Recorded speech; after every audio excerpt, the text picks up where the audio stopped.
आज की वीडियो में हम मल्टीप्लिकेटिव इनवर्स फाइंड करेंगे। इससे पहले हमने मैट्रिसेस में एडिशन और सब्ट्रैक्शन के सवाल सॉल्व किए थे, मल्टीप्लिकेशन के किए थे, और आज हम इनवर्स फाइंड कर रहे हैं। तो हमारे पास फॉर एग्जांपल एक मैट्रिक्स गिवन है, ए मैट्रिक्स, जिसमें हमारे पास -1 3 और 2 0 वैल्यूज़ दी हुई है। इसका हमें ए इनवर्स फाइंड करना है। तो हमारे पास जो फॉर्मूला है इनवर्स का, कि हम लिखेंगे A inverse adjoint A upon determinant of A. तो हमें यहाँ पर इनवर्स फाइंड करने के लिए दो चीज़ों की नीड है, एक एडजॉइंट ए और एक डिटर्मिनेंट ऑफ ए। तो सबसे पहले हम मैट्रिक्स का क्या करेंगे, डिटर्मिनेंट फाइंड कर लेंगे। तो डिटर्मिनेंट हम किस तरह फाइंड करते हैं कि हम लोग इसको पहले डिटर्मिनेंट की फॉर्म में लिख देते हैं। ये जो स्ट्रेट लाइन है वो हमारी डिटर्मिनेंट की है।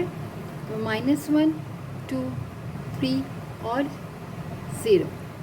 डिटर्मिनेंट हम किस तरह फाइंड करते हैं कि क्रॉस में मल्टीप्लाई करते हैं। -1 को हम 0 से मल्टीप्लाई करेंगे और 3 को हम 2 से मल्टीप्लाई करेंगे।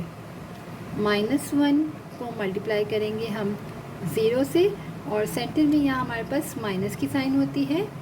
3 को मल्टीप्लाई करेंगे हम 2 से।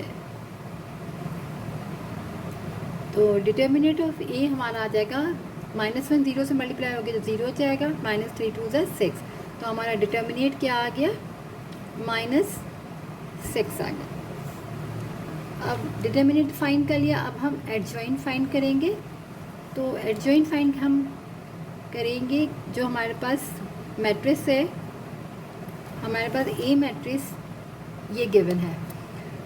एडजॉइंट हम इस तरह फाइंड करते हैं कि ये दोनों की हम जगह चेंज कर देते हैं, शिफ्ट कर देते हैं, कि 0 को हम यहाँ शिफ्ट करते हैं और -1 को हम यहाँ शिफ्ट कर देंगे। तो हमारे पास 0 यहाँ आ जाएगा और यहाँ -1 आ जाएगा। और ये दोनों जो है क्रॉस में, ये दोनों की हम साइन चेंज कर देते हैं। अगर प्लस है तो माइनस और माइनस है तो प्लस। तो यहाँ भी +3 में है और +2 है, तो दोनों की साइन क्या हो जाएगी, -3 और -2। तो एडजॉइंट का तरीका क्या है कि जो यहाँ है हमारे पास, उन दोनों की जगह शिफ्ट करते हैं और ये दोनों अपनी साइन चेंज करते हैं, उसी जगह पर रहते हैं। तो ये हमने एडजॉइंट ए फाइंड कर लिया। अब हम इसको इन्वर्स के फॉर्मूले में पुट कर देते हैं। ए इन्वर्स इक्वल होता है एडजॉइंट ए, यानी कि ये डिटर्मिनेंट, ये मैट्रिक्स 0 -2 -3 और -1 अपॉन डिटर्मिनेंट ऑफ ए, यानी -6। अब -6 जो है वो डिवाइड में है, तो A inverse is equal to -1/6 जो है वो इस पूरे मैट्रिक्स से डिवाइड है। और मैट्रिक्स में हमारे पास 0 -3 -2 -1 ये सब से जो है -1/6 जो है ये हमारे पास डिवाइड में है। तो ए इनवर्स और 1 जो है वो मल्टीप्लाई है और 6 जो है वो डिवाइड हो रहा है। तो हम क्या करेंगे, हम लिखेंगे मैट्रिक्स में 0 सबके नीचे -6 आ जाएगा, 0 -6 -3 -6 डिवाइडेड -2 -6 और -1 -6। तो 0 कोई भी चीज़ होगी तो वो क्या हो जाती है, 0 हो जाती है। और माइनस से माइनस कटा, 3 1 3 3 2 6, तो 1/2। और यहाँ पर हमारे पास है माइनस इंटू माइनस कैंसिल हो गया, 2 1 2 2 3 6, तो 1/3। और यहाँ पर 1/6 है और माइनस की साइन यहाँ से कैंसिल हो जाएगी, तो पॉजिटिव 1/6। तो हमारा ए इनवर्स फाइंड हो गया। ए इनवर्स हमारे पास है 0 1/2 1/3 और 1/6 आंसर। हम एक पार्ट और कर लेते हैं ए इनवर्स का।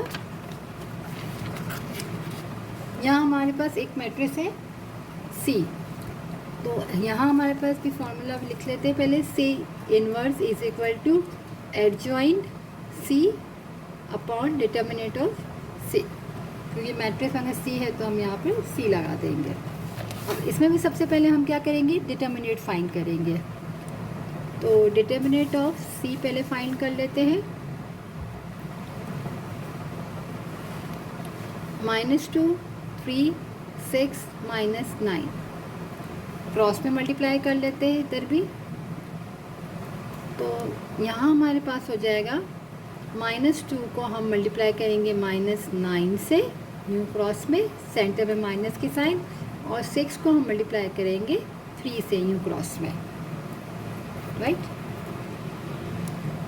अब यहाँ अगर हम माइनस इंटू माइनस प्लस हो गया, 2 9 हो जाएगा 18 माइनस 6 3 18। तो एक हमारे पास 18 प्लस में है और एक माइनस में है, तो ये हमारा हो गया 0। तो अब क्या होगा कि ये क्वेश्चन को हम आगे सॉल्व नहीं कर सकते। क्यों? क्योंकि हमारे पास जो इनवर्स का फॉर्मूला है वो होता है adjoint C upon determinant of. तो किसी भी वैल्यू के नीचे अगर 0 आ जाए, क्योंकि यहाँ पर डिटर्मिनेंट हमारा 0 आ गया, यानी सिंगुलर आ गया है, तो यहाँ पर ये सिंगुलर हो गया है, तो वैल्यू हमारी क्या है, 0 है।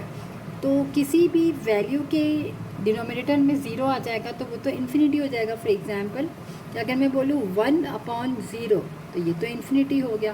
तो इसी तरह अगर मैं एडजॉइंट सी जो फाइंड करूँगी उसके डिनोमिनेटर में 0 रखूँगी तो वो तो इन्फिनिटी हो जाएगा, तो उसको हम आगे सॉल्व नहीं कर सकते। तो यहाँ हम लिख देंगे कि C inverse does not exist.